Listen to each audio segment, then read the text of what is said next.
They hopped up, man. That's sugar water in their head right there. You know, that's soda. That might as well be soda in their head because they are so spastic at times. At times, but not always. But not always. Not always. Sometimes they're acting like, little wise guys from the 30s, man. And I always thought that the voices were cool when I heard them in the trailer, and I always admired the people who did them.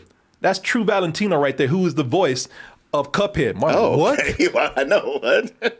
That brother looks like a doorman at a club or something. Yeah, right. The one that comes in when you start in trouble. Hey man, you need to let me in there. I don't have to do anything. Yeah, he's looking at you. Yeah. Come on in. Okay. Okay. All right. Shit. What? Nothing, man. That's cool. That's cool.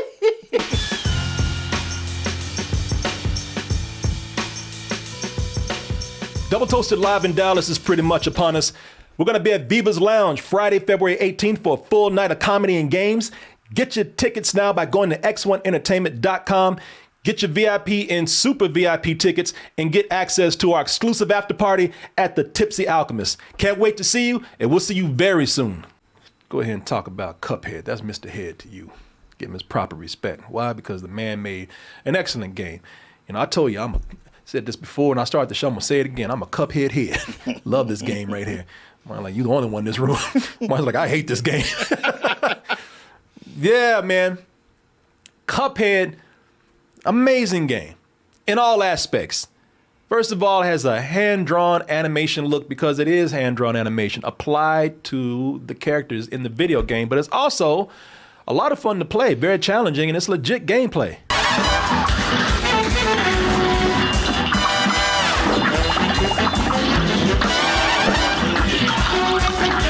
Martin in the flashback, so he's like, man, cut that shit off. Martin, they're shaking. Not amused.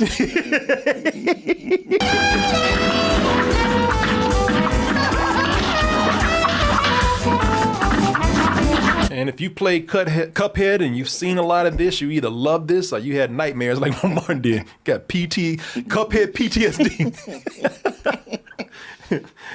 Oh, CHPTSD. Well, Martin, that's why I thought, you know what? You're going to love this show. Because you don't have to play it. Yeah. He's like, thank God I can just sit back and just watch and see what's going on. I have to watch it sweating. Hands are trembling. I can finally just watch this for what everybody considers to be the beauty of Cuphead. They're always getting into trouble. They're always getting into something. But this time they went too far. This time they went and they crossed the devil. And now they owe what'd you do that for? I know, why did y'all do that? And now y'all owe the devil your soul. You think, look, there's a lot of other souls out there. What do you want with this little sorry ass soul? But, hey, man. Because he talks too much shit. Well, he's got a quota to fill, too. There's a whole accounting department saying, hey, what about this Cuphead, man? You got to do something about this. Hey, the records are not, the books are not good, man. So, the devil is chasing Cuphead, but at the same time, Cuphead and Mugman, they somehow managed to find more trouble to get into. After all, they have a full 12 episodes. Is it 12? It's 12. Oh, did you stop at 10? Oh, no, I only got to see 6. Okay. And I thought there were only 8, but there's 12. It's 12. 12 Okay. episodes. Okay. So, folks, how is this for the people that love Cuphead? How is it for the people that, I don't know, probably have never even seen Mr. Head over here? There's a lot here to actually, before I say anything, there's a lot here to actually love for at least certain people out there. Who are those people and what am I talking about? Well, first of all, this dog needs to quit licking on me, goddammit. Turn around. About to take this dog soul over here. Dog is just licking my stomach, man. Just come on now. I'm not trying to be cool. Oh, got enough saliva to fill a cup over here. I got to wash this pillow tonight. So, folks, let's go ahead and take a look at the trailer for Cuphead, premiering on Netflix. And we'll give our opinions of this show right after this. Muggsy, what we need is a little fun and adventure. Oh, shit, the devil, he ain't say, hey, wait a minute, I ain't done yet. Come on back. that cop. Head? Shut your ass up. Man, henchmen just don't have it easy. Yeah, our henchmen don't know when to shut up. Yeah, that's that too. Yeah, shut your big ass up. I'm gonna start out very positive with this. Very positive, man, because there's a lot to love in this. Again, I think for certain people, there's so much in here to love because a lot of love went into this. There's so much attention to detail with this, and when I say attention to detail, I mean they went back and studied like the animators from that classic 30s period. They went back and studied like Max Fleischer, who did Betty Boop and a few other things. Like I said, I nerded out before with animation. I'm gonna nerd out again right now. I had these old animators, Max Fleischer. Believe it or not, you've seen some of them. You might not know the name. Iworks, even really old Disney cartoons with this. That rubber hose style. Yeah, and when you look at this, there's a point in here where sometimes they just, it's so much tribute paid to some of the influences here. And the borderlines on stealing almost. They got this scene right here with all the skeletons.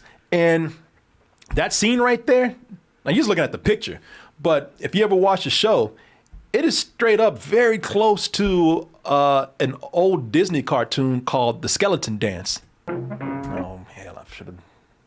It keeps freezing.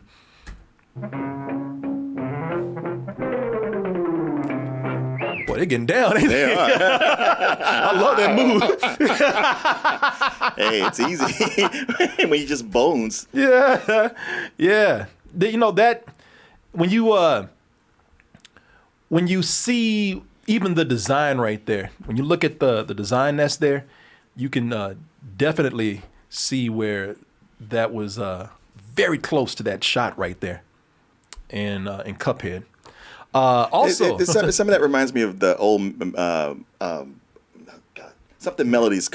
Merry Melodies? Merry Melodies from Warner Brothers. Oh, yeah. Well, this is definitely a shout out to the Silly Symphonies. Yes, Silly Symphonies. Yeah. That's what Disney did, the Silly Symphonies. Okay. Man, if you love this kind of stuff, go watch them. They're on YouTube. I mean, when we first got a VCR, I rented a lot of these old cartoons. Yeah. I remember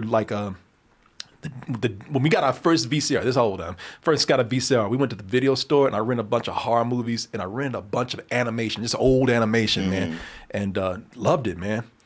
Again, my funness for Cuphead probably comes from that. Also, man, they pay so much attention to detail that they do throwbacks to stuff that real, just animation buffs will know and recognize.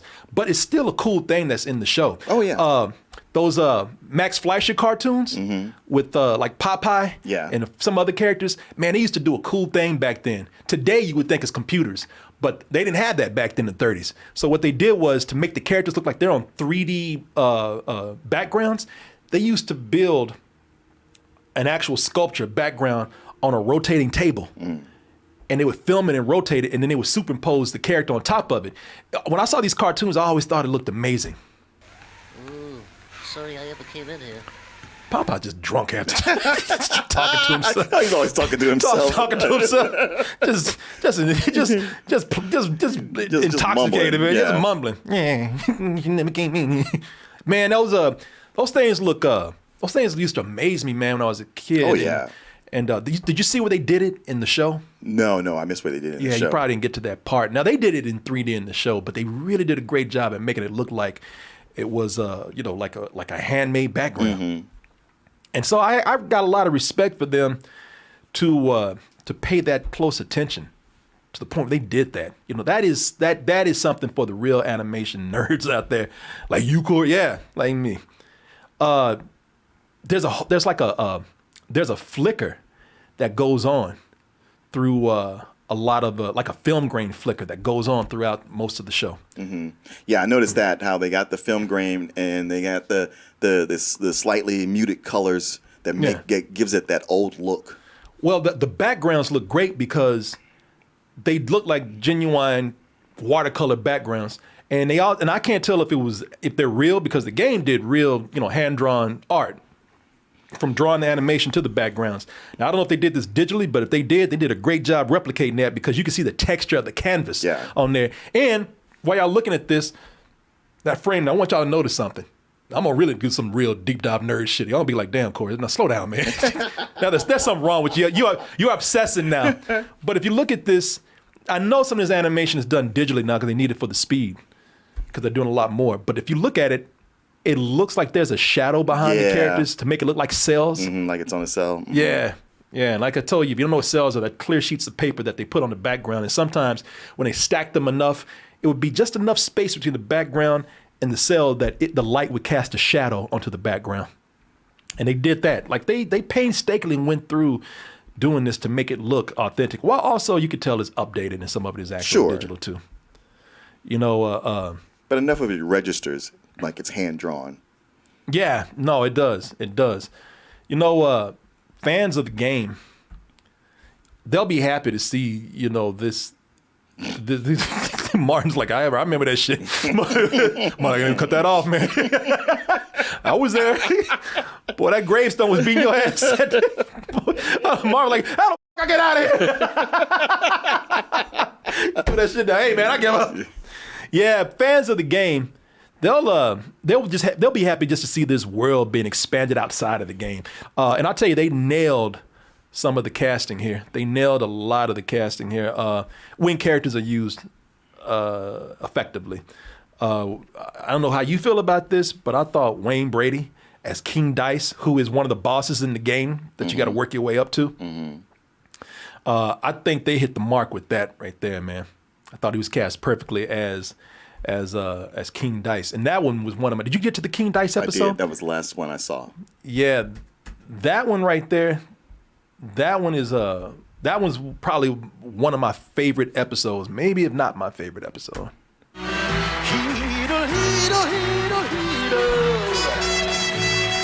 Will it be? Like, settle your ass down. That's how you not gonna get picked. He really thought he's gonna get picked too. Me, I got this shit. Me, shut up. Oh. Yeah, stupid ass up there in the balcony. It's gonna take too long for your big ass to even come down from there. Sit up there and enjoy the show. They shouldn't even have shown the light up there. Teasing it. They let it just breeze right on by. Will it be?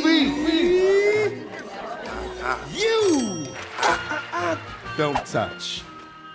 You know, that was one of my favorite episodes right there because, again, the character itself is a good throwback. And the game it is. The game, very good throwback. Yeah, the game is a throwback to Cab Calloway. And Cab Calloway, it's not just the guy Cab Calloway who was known for doing the style of music that you see King Dice, hidey ho. You know, he would go out and get. Well, also the long stepping. Yeah. The man and the mucha, you know, Cab Calloway is made out of rubber. Yeah. Cab Calloway is another throwback to a classic piece of animation from back in the day. Hardy, hardy, ho. Hardy, hardy, ho.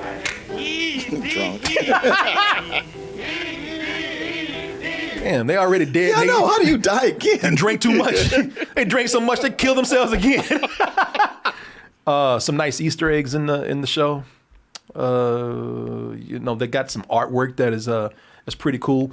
They have side characters in the game where they put them in the background. So if you played the game, it's a nice Easter egg to just pause sometimes and say, "Oh shit, that's that character from that level right there." You know, again, speaking from a person who's played the game, this is why I think people who played the game will like this. You know, they have paintings in the background and pictures that are, you know, images from the game or characters from the game. You know, and what's cool is that they have full episodes dedicated to certain bosses from the game, because the game is nothing but one big boss fight.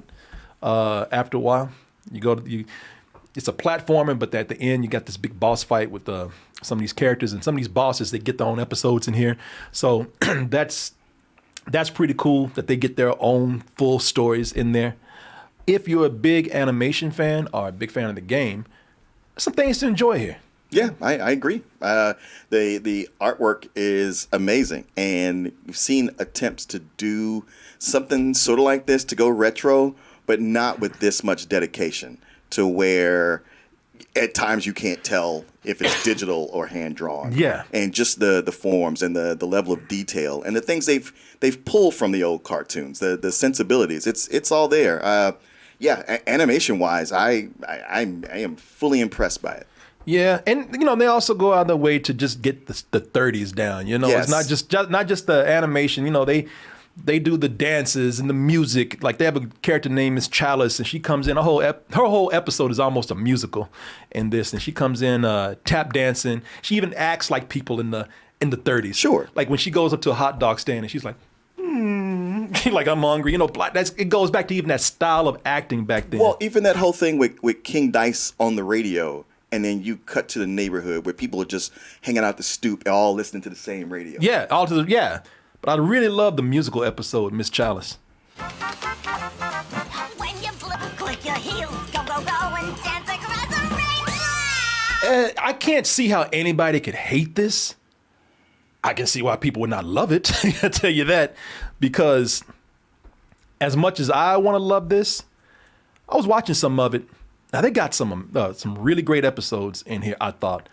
But I'll be honest with you, some people might be downright annoyed with this, because listen, at its best, it feels like those old shorts from back in the day. A lot of times the episodes feel like they just, but there's some other times they feel like they're just giving the character something to do.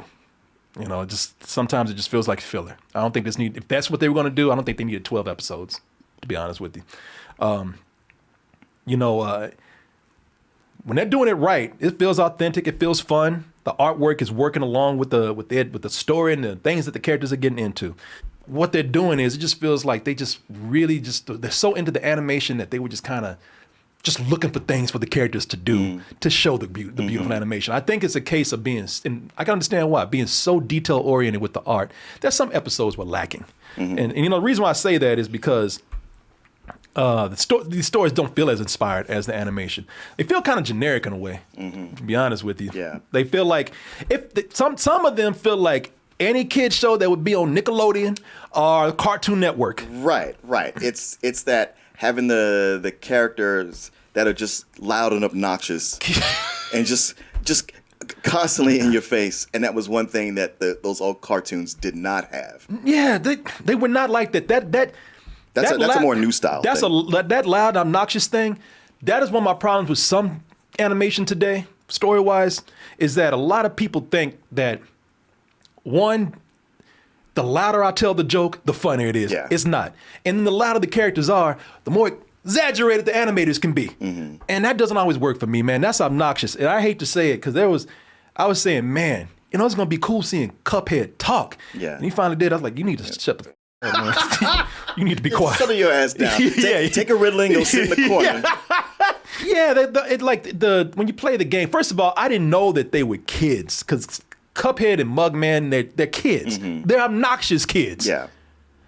And they're obnoxious kids who are like hopped up on caffeine and sugar. They seem hopped up. Yeah, they just bust into somebody's store and they just and the guy just get out. You didn't see that episode where they just went in. This dude was just sitting up there. He had dreams about murdering them. Oh no, I guess I didn't. Yeah, he was just like, y'all need to stop now if somebody gets hurt. So here's the thing, Corey, because they sent this to us like a couple weeks ago. Yeah. And right off the bat, I started watching it and very impressed by the animation. Yeah. But the characters and the stories themselves just left no impression on me. It's like, all right, a bunch of zany shit happens, but I don't remember. And I just figured, all right, well, whenever we're ready to review it, you'll let me know, and I'll go ahead and watch the rest. It'll probably be on a Sunday when Chris Herman's there, since it's a video based on a video game thing. So I saw it look today and see, oh shit, we're talking about it tonight. Yeah. I only got an hour. So I was like, well, let me just try to squeeze in another episode or two. So that's when I watched episode 5 and 6. And I really liked 5. I was like, which one was 5? That's the one where they they broke each other's. Mugman broke his handle. And, Oh, yeah, and yeah. they were treating it like a missing tooth. Yeah. And I remember when you chipped your tooth, and it was like, this is a pretty good analogy they're drawing here. Yeah. And everything they did with it, I was like, you know what? I don't even remember those first 4 episodes, but this was kind of funny. And then the next one was the King Dice, and I love that episode. Yeah, I was man. like, holy shit!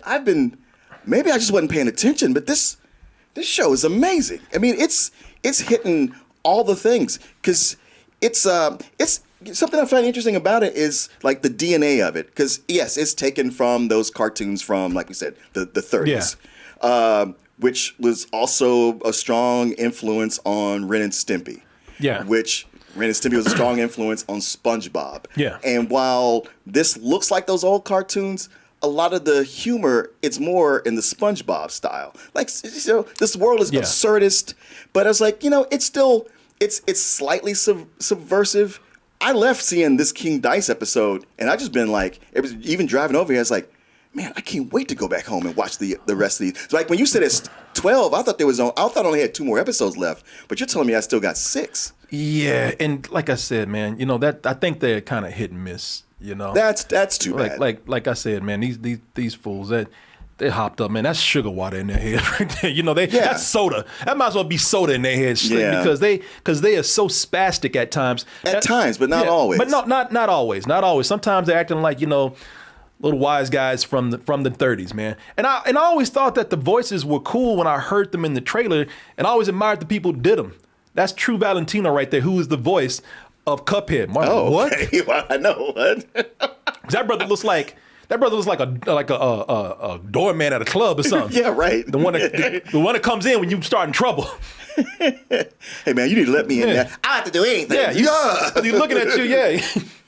Come on in! Okay. Okay. All right. What? Nothing, man. That's cool. Yeah, and the guy that plays Mugman, who looks like he should actually be playing Satan, right here. No. That's Frank T. Todaro. Los Spookies. Yeah, personality-wise, they're obnoxious kids, but they're not always like that. But when they are, those episodes are working all that well. Shit. Sometimes I was just saying, the devil needs to take your soul right now and calm your ass down. 'Cause when he took his soul, he was actually kind of cool. like he was on Ritalin. Man, that King Dice episode, the way they tricked the phone, I was like, oh, that's not right. Man, I laughed my ass off when they did that. Did you? I was Yes. like, oh, come Because on. Why y'all do it like that? my cousin told me something close to that story. What they did to him. It was very similar. I was like, damn, they did that phone dirty. They did. Yeah.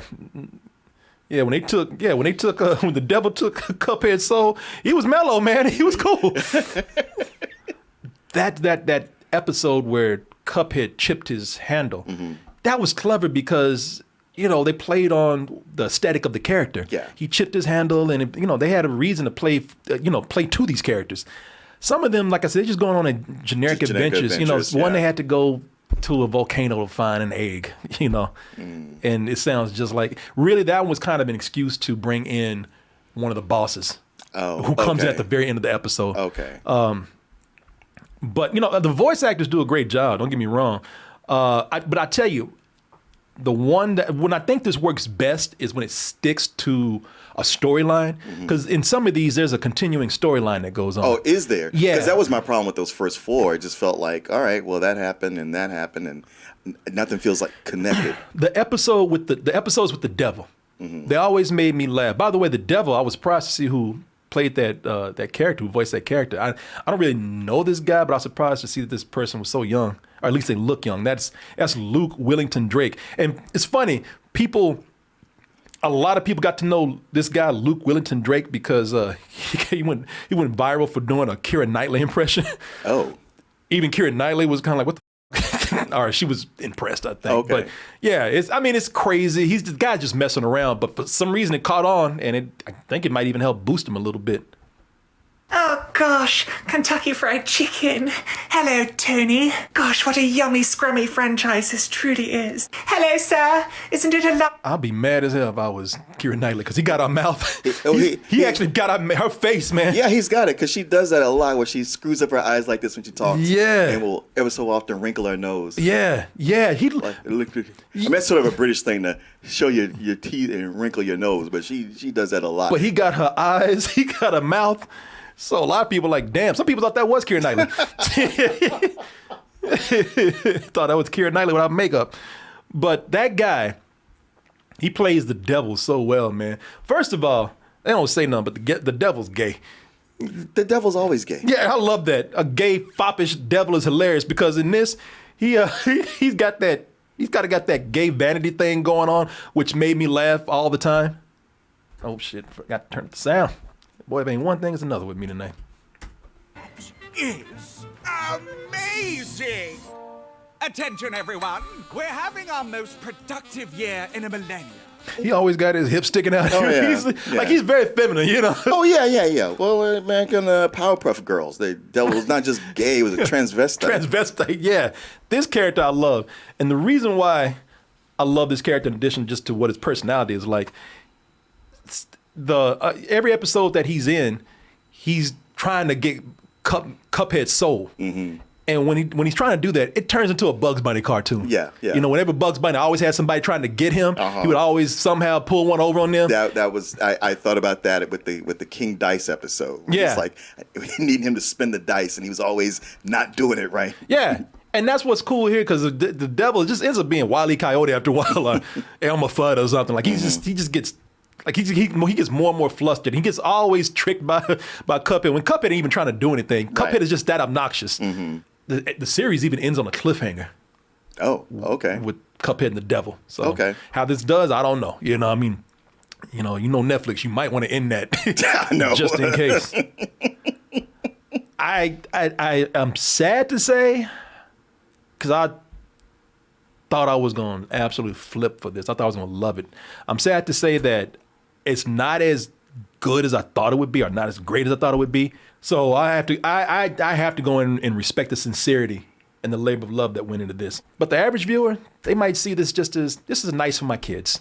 You know, that it's a shame that they won't notice all the hard work that goes into this animation, all the attention to detail, but that's how a lot of these episodes play. Yeah. You know, it's not like some of those cartoons, unless it becomes like a big cult or underground thing with, you know, again, animation nerds and, you know, people who love comics and stuff like that. If it gets canceled, it'll have a cult following. Yeah.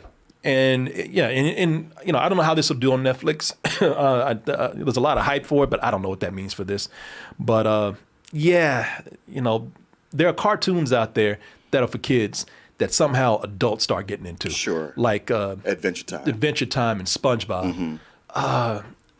Some of this is on that level, I think, but some of them are not. You know, Okay. I don't think it's going to really grab a lot of adults that way like those did. But, Yeah. you know, I don't know. Okay. I don't know. Maybe that's just me preparing myself for heartbreak with this. Okay. Yeah. Well, seeing it as I'm only halfway through, I don't know how to rate or feel about this. Like Well, I what said, would you rate for the half that you saw? for the half that I saw? I guess I would have to come to a matinee. In as much as like I said, the first four were just kind of like I didn't dislike them, but they meant nothing to me. Where the last two I'm in love with, especially the sixth episode. Yeah, the like, one, yeah, like really excited in a way I hadn't been in a long time. Yeah, I'm with you, man. The ones that I enjoyed are the one. I mean, I love them. Mm-hmm. That's why that King Dice episode is my favorite. I love that one, man. That one's so cool, so surreal. You know, great depiction of Cab Calloway. But I'm with you on this. I've seen them all, and I give it a matinee. Okay. Yeah, it's a situation of hit or miss. Okay. All right. You know. Okay. Because well, you know what? That does tell me, because part of me was like, well, man, maybe those first four I just wasn't paying attention. I need to go back and rewatch them. But maybe not. Yeah, I mean, you go and watch the rest of it. You might actually like more. Yeah. Then, you know, but yeah. No, I'll definitely watch the rest. I'll tell you this. Like I said, I don't see how anybody can go in and just not. You know, I don't see anybody hating this. Mm-hmm. I can't see anybody going in and just not being delighted by just how great these visuals are. Yeah, I watch this and I go, I feel like this is what Animaniacs wanted to do. Yeah. Except that Animaniacs, they were able to do like more parodies of stuff that happens in real life and whatnot. but art-wise, Oh. I feel like this is what they wanted to do. Oh, you're right. You're 100% right about that. Hey everyone, support our Patreon, which helps us to continue bringing you our live streams, videos, and podcasts while bringing you new content such as exclusive live streams and animated shorts.